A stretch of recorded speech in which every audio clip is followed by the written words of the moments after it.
Amrit noni pain oil, ನೋವಿಗೆ ವಿರಾಮ, ದೇಹಕ್ಕೆ ಆರಾಮ. ಕರ್ನಾಟಕದ ಮೆಡಿಕಲ್ ಕೌನ್ಸಿಲ್ನ ಅಧ್ಯಕ್ಷರಾಗಿ ಬಳ್ಳಾರಿಯ ವೈಸಿ ಯೋಗಾನಂದ ರೆಡ್ಡಿ ಅವರು ಆಯ್ಕೆಯಾಗಿದ್ದಾರೆ. ಇವರು ಮಕ್ಕಳು ತಜ್ಞರಾಗಿ ಕಳೆದ 2-3 ದಶಕಗಳಿಂದಲೂ ಕೂಡ ಸಾಕಷ್ಟು ಅನುಭವವಿದೆ ಮತ್ತು ಭಾರತೀಯ ವೈದ್ಯಕೀಯ ಸಂಘದಲ್ಲೂ ಕೂಡ ಕಾನೂನು ವಿಭಾಗದ ಅಧ್ಯಕ್ಷರಾಗಿದ್ದರು. ಇವರು ನಮ್ಮ ಜೊತೆಗೆ ಡಾಕ್ಟರ್ ವೈಸಿ ಯೋಗಾನಂದ ರೆಡ್ಡಿ ಇದ್ದಾರೆ. ಅವ್ರನ್ನ ಮಾತಾಡ್ಸೋಣ ಬನ್ನಿ. ಸರ್, ಫಸ್ಟ್ ಮೊದಲನೇದಾಗಿ ವಿಸ್ತಾರ ನ್ಯೂಸ್ನಿಂದ ಅಭಿನಂದನೆಗಳು ಸರ್. ನಮಸ್ಕಾರ. ಸಹಜವಾಗಿ ಮೊನ್ನೆ ಚುನಾವಣೆ ನಡೆದಿದೆ ಸರ್. 17 ಜನ ಸದಸ್ಯರಿದ್ದು ಯಾವ ರೀತಿ ಆಯ್ಕೆ ನಡೀತು ಸರ್ ತಮಗೆ ಸಪೋರ್ಟ್? 16 ಜನ ಇದ್ದರು. 12 ಜನ ನಾವು ಚುನಾಯಿತರಾಗಿದ್ವಿ. ಒಂದೊಂದು ರೆವಿನ್ಯೂ ಡಿವಿಷನ್ನಿಂದ, ಕಂದಾಯ ವಿಭಾಗದಿಂದ ಇಬ್ಬಿಬ್ಬರು ಪ್ರಾಕ್ಟೀಷನರ್ ಕಡೆಯಿಂದ, ಒಬ್ಬರು ವೈದ್ಯಕೀಯ ಕಾಲೇಜಿನ ಕಡೆಯಿಂದ ಒಬ್ಬರು ಬರ್ತಾಯಿದ್ರು. ಒಟ್ಟು ಒಂದು ವಿಭಾಗದಿಂದ 3 ಜನ. ಹಾಗಾಗಿ 12 ಜನ ನಾವು ಎಲೆಕ್ಟೆಡ್ ಇದ್ವಿ. 4 ಜನ ಗೌರ್ಮೆಂಟ್ ನಾಮಿನೇಟೆಡ್. ಅವರು ಕೂಡ ಒಂದೊಂದು ಡಿವಿಷನಿಂದ ಒಬ್ಬರು ಬಂದಿರು. ಗುಲ್ಬರ್ಗ, ಬೆಳಗಾಂ, ಮೈಸೂರು ಮತ್ತು ಬೆಂಗಳೂರು ಡಿವಿಷನಿಂದ. ಸೊ 16 ಜನರ ಮಧ್ಯೆ ಪ್ರೆಸಿಡೆಂಟ್, ವೈಸ್ ಪ್ರೆಸಿಡೆಂಟ್ ಎಲೆಕ್ಷನ್ ಆಯಿತು. ಅದರಲ್ಲಿ ಕರ್ನಾಟಕ ವೈದ್ಯಕೀಯ ಪರಿಷತ್ ಅಧ್ಯಕ್ಷರಾಗಿ ನಾನು ಆಯ್ಕೆ ಆಗಿದ್ದೀನಿ. ಉಪಾಧ್ಯಕ್ಷರಾಗಿ ಮೈಸೂರಿನ ಡಾಕ್ಟರ್ ರವಿ ಕೃಷ್ಣಪ್ಪ ಅವರು ಆಂಕೋ ಸರ್ಜನ್, ಅಂದರೆ ಅರ್ಬುದ ರೋಗದ ಸರ್ಜನ್ ಅವರು, ಉತ್ಸಾಹಿ ಯುವಕರವರು, ಅವರು ಉಪಾಧ್ಯಕ್ಷ ಆಯ್ಕೆ ಆಗಿದ್ದಾರೆ. ನಮ್ಮೊಂದಿಗೆ ಇನ್ನು ಉಳಿದವರೆಲ್ಲರೂ ಭಾರತೀಯ ಕರ್ನಾಟಕ ವೈದ್ಯಕೀಯ ಪರಿಷತ್ತಿನ ಆಡಳಿತ ಮಂಡಳಿ ಸದಸ್ಯರಾಗಿ ಕೆಲಸ ಮಾಡ್ತಾರೆ. ಸರ್, ಈಗ ಸಹಜವಾಗಿ ಇದೊಂದು ಕರ್ನಾಟಕ ವೈದ್ಯಕೀಯ ಪರಿಷತ್ ಒಂದು ಸಾಂವಿಧಾನಿಕ ಸಂಸ್ಥೆ ಸರ್. ಅಂದರೆ ರೋಗಿ ಮತ್ತು ವೈದ್ಯರ ನಡುವಿನ ನೀತಿ ಸಂಹಿತೆ ಆಗಿರ್ಬೋದು, ಅದರ ಪಾಲನೆ ಆಗಿರ್ಬೋದು, ಯಾವ ರೀತಿ ವರ್ಕ್ ಸರ್? ಇದು ಕರ್ನಾಟಕ ಮೆಡಿಕಲ್ ಕೌನ್ಸಿಲ್, ಕರ್ನಾಟಕ ವೈದ್ಯಕೀಯ ಪರಿಷತ್ತು ಕರ್ನಾಟಕ ಮೆಡಿಕಲ್ ರಿಜಿಸ್ಟ್ರೇಷನ್ ಆ್ಯಕ್ಟ್ 1961 ಪ್ರಕಾರ ಸಂವಿಧಾನಾತ್ಮಕವಾಗಿ ಆಗಿರ್ತಕ್ಕಂಥ ಒಂದು ಸರ್ಕಾರ ಸಂಸ್ಥೆ. ಇದರ ಮುಖ್ಯವಾದ ಕೆಲಸ ಆಧುನಿಕ ವೈದ್ಯಶಾಸ್ತ್ರದ ಎಲ್ಲ ವೈದ್ಯರನ್ನು ರಿಜಿಸ್ಟರ್ ಮಾಡ್ಕೊಳ್ಳೋದು. MBBS ಮುಗಿದ ತಕ್ಷಣ ಅಲ್ಲಿ ತಮ್ಮ 1 ವರ್ಷದ ಇಂಟರ್ನ್ಶಿಪ್ ಮುಗಿದ ತಕ್ಷಣ ಬಂದು ಅಲ್ಲಿ ರಿಜಿಸ್ಟರ್ ಆಗ್ತಾರೆ. ರಿಜಿಸ್ಟ್ರೇಷನ್ ಆದಮೇಲೆ ಅವರಿಗೆ ರೋಗಿಯ ಸೇವೆ ಮಾಡಲಿಕ್ಕೆ ಒಂದು ನೈತಿಕವಾದ ಒಂದು ಅಧಿಕಾರ ಸಿಗ್ತದೆ. ಅದಾದಮೇಲೆ ಅವರು ಯಾವುದೇ ಪೋಸ್ಟ್ ಗ್ರ್ಯಾಜುಯೇಷನ್ ಮಾಡಲಿ, ಸೂಪರ್ ಸ್ಪೆಷಲೈಸೇಷನ್ ಮಾಡಲಿ, ಎಲ್ಲವನ್ನೂ ಬಂದು ರಿಜಿಸ್ಟರ್ ಮಾಡಿಸ್ಬೇಕು. ಇದರ ಮುಖ್ಯ ಉದ್ದೇಶ ಆಧುನಿಕ ವೈದ್ಯಶಾಸ್ತ್ರ ವೈದ್ಯರನ್ನು ಗುರುತಿಸೋದು. ಅವರಿಗೆ ರಿಜಿಸ್ಟ್ರೇಷನ್ ನಂಬರ್ ಕೊಡ್ತಾರೆ ಒಂದು. ಅವರು ಅದನ್ನು ತೊಗೊಂಬಂದುಬಿಟ್ಟು ತಾವು ಎಲ್ಲಿ ಬೇಕೋ ಅಲ್ಲಿ, ಯಾವ ಫೀಲ್ಡಲ್ಲಿ ಬೇಕೋ ಅಲ್ಲಿ ಕೆಲಸ ಮಾಡ್ತಾರೆ. ಇದು ಜೊತೆಯಾಗಿ ಇವರು ಕಾರ್ಯವಿಧಾನದಲ್ಲಿ ಎಥಿಕ್ಸ್ ಭಾಳ ಮುಖ್ಯವಾದ್ದು, ಕಂಡಕ್ಟ್ ಭಾಳ ಮುಖ್ಯವಾದ್ದು. ರೋಗಿ ಮತ್ತು ವೈದ್ಯರ ನಡುವಿನ ಈ ಅವಿನಾಭಾವ ಸಂಬಂಧ ಇದೆಯಲ್ಲ, ಅಥವಾ ನೈತಿಕವಾದ ಸಂಬಂಧ ಇದೆಯಲ್ಲ, ಅಥವಾ ಗರುತಿರುವ ಜವಾಬ್ದಾರಿ ಇದೆಯಲ್ಲ, ಇದನ್ನು ಎಷ್ಟು ಮಟ್ಟಿಗೆ ಅವರು ನಿಭಾಯಿಸ್ತಾರೆ ಅಂತಕ್ಕಂಥದ್ರ ಮೇಲೆ ನಾವು ಕಣ್ಣಿಡಬೇಕಾಗ್ತದೆ. ಮುಖ್ಯವಾಗಿ ಭಾರತೀಯ ಸಂವಿಧಾನದ ಪ್ರಕಾರ ನ್ಯಾಷನಲ್ ಮೆಡಿಕಲ್ ಕೌನ್ಸಿಲ್ ಬಂತು. ಕರ್ನಾಟಕ ವೈದ್ಯಕೀಯ ಪರಿಷತ್ತು ಕರ್ನಾಟಕ ರಾಜ್ಯ ಸರ್ಕಾರದ ಅಧೀನದಲ್ಲಿರ್ತಕ್ಕಂಥ ಸಂಸ್ಥೆ. ಇಲ್ಲಿ ರೋಗಿಗೆ ಯಾವುದೇ ರೀತಿ ತೊಂದರೆ ಆದರೂ ಕೂಡ, ಯಾವುದೇ ವ್ಯಕ್ತಿ ಕೂಡ, ಕಂಡಕ್ಟ್ ಇರ್ಬೋದು, ಎಥಿಕ್ಸ್ ಇರ್ಬೋದು, ನೆಗ್ಲಿಜೆನ್ಸ್ ಇರ್ಬೋದು, ಎಲ್ಲದರ ಬಗ್ಗೆಯೂ ಕೂಡ ನಮಗೆ ಕಂಪ್ಲೇಂಟ್ ಕೊಡ್ಬೋದು. ಅದ್ರ ಪ್ರಕಾರ ನಾವು ರೋಗಿ ಮತ್ತು ವೈದ್ಯನಿಗೆ ಸಂಬಂಧಪಟ್ಟ ಈ ಕಂಪ್ಲೇಂಟ್ಗಳನ್ನ ಒಂದು ಸಿವಿಲ್ ಕೋರ್ಟ್ ಥರನೇ ವಾರಕ್ಕೊಂದು ಸಾರಿ ಕೂತ್ಕೊಂಡ್ಬಿಟ್ಟು ಅದನ್ನು ನಡೆಸ್ಕೊಡ್ತೀವಿ. ಅಲ್ಲಿ ತಪ್ಪಿತಸ್ಥರು ನಾವು ಅವ್ರನ್ನ ಈ ರಿಜಿಸ್ಟ್ರೇಷನ್ ಸಂಬಂಧಪಟ್ಟಂಥ ಕೆಲವು ವಿಷಯಗಳಲ್ಲಿ ಶಿಕ್ಷೆಗೆ ಗುರುಪಡಿಸ್ಬೋದು. ಎಲ್ಲಕ್ಕಿಂತ ಮುಖ್ಯವಾಗಿ ಇದರ ಉದ್ದೇಶ ರೋಗಿ ಮತ್ತು ವೈದ್ಯರ ಅವಿನಾಭಾವ ಸಂಬಂಧವನ್ನು ಮೇಂಟೈನ್ ಮಾಡೋದು, ಮತ್ತು ವೈದ್ಯರಿಗೆ ಒಂದು ಉತ್ತಮವಾದ ವಾತಾವರಣವನ್ನು ಸೃಷ್ಟಿ ಮಾಡಿಕೊಡೋದು. ನ್ಯಾಷನಲ್ ಮೆಡಿಕಲ್ ಕೌನ್ಸಿಲ್ ಪ್ರಕಾರ ಎಥಿಕ್ಸ್ ಎಟಿಕ್ವೇಟ್ ರೂಲ್ಸ್ ಇರ್ತದೆ. ಅದನ್ನು ನಾವು ಅಡಾಪ್ಟ್ ಮಾಡ್ಕೊಂಡಿದ್ವಿ. ಅದರಲ್ಲಿ ಒಬ್ಬ ವೈದ್ಯ ಯಾವ ಥರ ನಡ್ಕೋಬೇಕು, ಪೇಷಂಟ್ ಜೊತೆ ಯಾವ ಥರ ನಡ್ಕೋಬೇಕು, ಯಾವ ಥರ ತನ್ನ ಜವಾಬ್ದಾರಿ ಇರ್ತದೆ, ಯಾವ ಥರ ಸಮಾಜ ಜೊತೆ ಬೆರೀಬೇಕು, ಸಮಾಜ ಚಟುವಟಿಕೆಗಳು ಯಾವ ಥರ ಇರಬೇಕು, ಸರ್ಕಾರದ ಹಲವು ರೀತಿಗಳಲ್ಲಿ ಯಾವ ರೀತಿ ಭಾಗವಹಿಸಬೇಕು, ಎಲ್ಲದಕ್ಕೂ ಒಂದು ನೀತಿಶಾಸ್ತ್ರ ಇರ್ತದೆ. ಅದನ್ನು ಅವ್ರು ಪಾಲಿಸ್ಕೊಂಡು ಹೋಗಬೇಕು. ಅದನ್ನು ಪಾಲಿಸ್ಕೊಂಡು ಹೋಗದೇ ಇದ್ದಾಗೆ ನೆಗ್ಲಿಜೆನ್ಸ್ ಆಗೋದು. ಆ ಥರ ಆದಾಗೆ ನಾವು ಸಲಹಿದ ಕೈಗಳು ನಮ್ಮ ನೋವಿಗೆ ಸ್ಪಂದಿಸಿದಾಗ ಆಗುವ ಸಂತೋಷ. ಅಮೃತ್ ನೋನಿ ಪೇನ್ ಆಯಿಲ್, ನೋವಿಗೆ ವಿರಾಮ, ದೇಹಕ್ಕೆ ಆರಾಮ. ಸಂತ್ರಸ್ತ ರೋಗಿ ನಮ್ಮ ಹತ್ರ ಬರ್ತಾರೆ, ಆಗ ನಾವು ಮಧ್ಯಪ್ರವೇಶ ಆಗ್ತದೆ.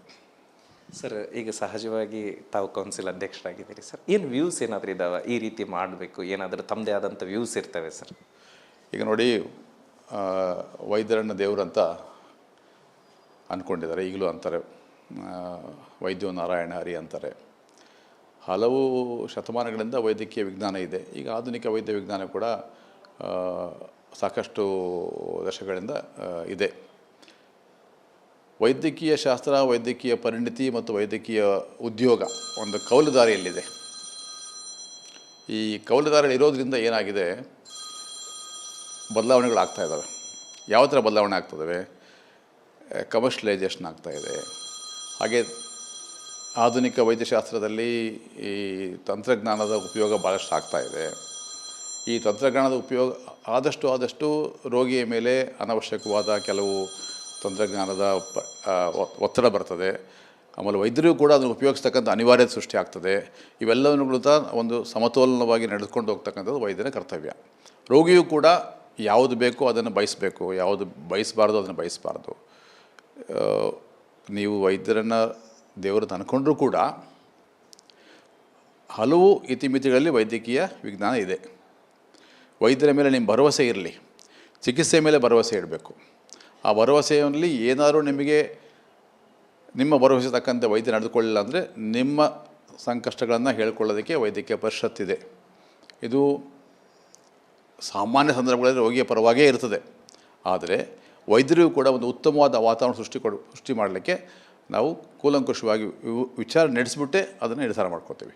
ಹಾಗಾಗಿ ರೋಗಿ ಮತ್ತು ವೈದ್ಯರ ನಡುವೆ ಅವಿನಾಭಾವ ಸಂಬಂಧವನ್ನು ಮೇಂಟೈನ್ ಮಾಡ್ತಕ್ಕಂಥ ಗುರುತರವಾದ ಜವಾಬ್ದಾರಿ ನಮ್ಮಲ್ಲಿ. ಅದು ನನ್ನ ಮೊದಲನೇದು. ಎರಡನೇದು ರಿಜಿಸ್ಟ್ರೇಷನ್ಸ್. ತುಂಬ ಮಕ್ಕಳು ಇವಾಗ ಬೇರೆ ಬೇರೆ ಕಡೆಯಿಂದ ಬೆಂಗಳೂರಿಗೆ ಬರ್ತಾರೆ. ಮೊದಲೆಲ್ಲ ವರ್ಷಕ್ಕೆ ಒಂದು 500-600 ಜನ 4 ಗೌರ್ಮೆಂಟ್ ಕಾಲೇಜ್ ಇತ್ತು, ಬರ್ತಿದ್ರು ಮಾಗ್ತಿದ್ರು. ಈಗ ಪ್ರತಿ ವರ್ಷ 7,000 to 8,000 ಮಕ್ಕಳು ಗ್ರ್ಯಾಜುಯೇಟ್ ಆಗ್ತಾರೆ, 9,000 ಮಕ್ಕಳು ಗ್ರ್ಯಾಜುಯೇಟ್ ಆಗ್ತಾರೆ, ಪೋಸ್ಟ್ ಗ್ರ್ಯಾಜುಯೇಟ್ಸ್ ಬರ್ತಾರೆ. ಎಲ್ಲರೂ ಕೂಡ ಬೆಂಗಳೂರಿಗೆ ಬಂದುಬಿಟ್ಟು ರಿಜಿಸ್ಟ್ರೇಷನ್ ಮಾಡಿಸೋದು, ಅವರ ಹೊಸ ಡಿಗ್ರಿ ರಿಜಿಸ್ಟರ್ ಮಾಡಿಸೋದು, ಇವೆಲ್ಲವೂ ಕೂಡ ಒಂದು ಫುಟ್ಫಾಲ್ ಅಂತೀವಿ ನಾವು. ಅಂದರೆ ಆಫೀಸ್ಗೆ ಬಂದು ಮಾಡಿಸ್ತಕ್ಕಂಥ ಒಂದು ಕರ್ತವ್ಯನ ಕೆಲಸ ಏನಿರ್ತಾರೆ ಅದನ್ನು ಬದಲಾವಣೆ ಮಾಡ್ತಾಯಿದೆ. ಈಗಲೇ ಹಳೇ ಕೌನ್ಸಿಲರು ಕೂಡ ಅದನ್ನೇ ಮಾಡಿದರು. ಡಿಜಿಟಲೈಸೇಷನ್ ಮಾಡಲಿಕ್ಕೆ ಎಲ್ಲ ಪ್ರಯತ್ನಗಳಾಗಿದ್ದಾವೆ. ಅಂದರೆ ವರ್ಚುವಲ್ ಮೆಥಡ್ಸ್. ಇವಾಗ ಮನೆಯಲ್ಲೇ ಕೂತ್ಕೊಂಡು ನೀವೆಲ್ಲ ನಿಮ್ಮ ಕೆಲಸಗಳನ್ನು ಮಾಡ್ಕೋಬೇಕು. ಆ ಥರತಕ್ಕಂಥ ಒಂದು ವ್ಯವಸ್ಥೆಯನ್ನು ಸೃಷ್ಟಿ ಮಾಡಲಿಕ್ಕೆ ನಾವು ಇಷ್ಟಪಡ್ತೀವಿ. ಜೊತೆಗೆ ನೀವು ನಿರಂತರ ಕಲಿಕೆಯನ್ನು ಯಾವ ರೀತಿ ಮುಂದುವರಿಸ್ತೀರೋ ಅದ್ರ ಮೇಲೆ ನಾವು ನಿಮ್ಮ ಡಿಗ್ರಿಗಳನ್ನು ಅಪ್ಡೇಟ್ ಮಾಡ್ಕೊಳ್ಳೋ ಕೂಡ ಮನೆಯಲ್ಲೇ ಕೂತ್ಕೊಂಡು ಮಾಡ್ಕೋಬೋದು.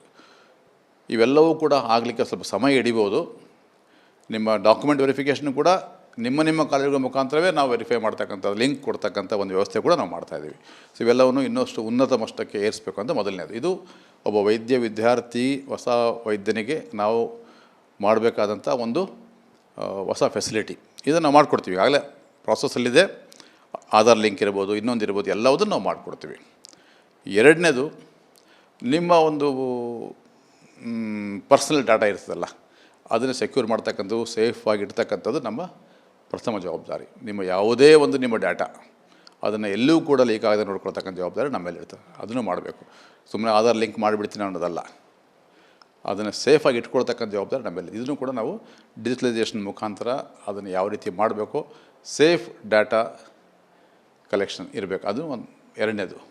ಮೂರನೇದು, ಈಗ ಪ್ರತಿ ಶನಿವಾರ ನಾವು ನಿಮ್ಮ ಕಂಪ್ಲೇಂಟ್ಸ್ಗಳನ್ನ ಕೇಳಿ ಕೂತ್ಕೋತೀವಿ.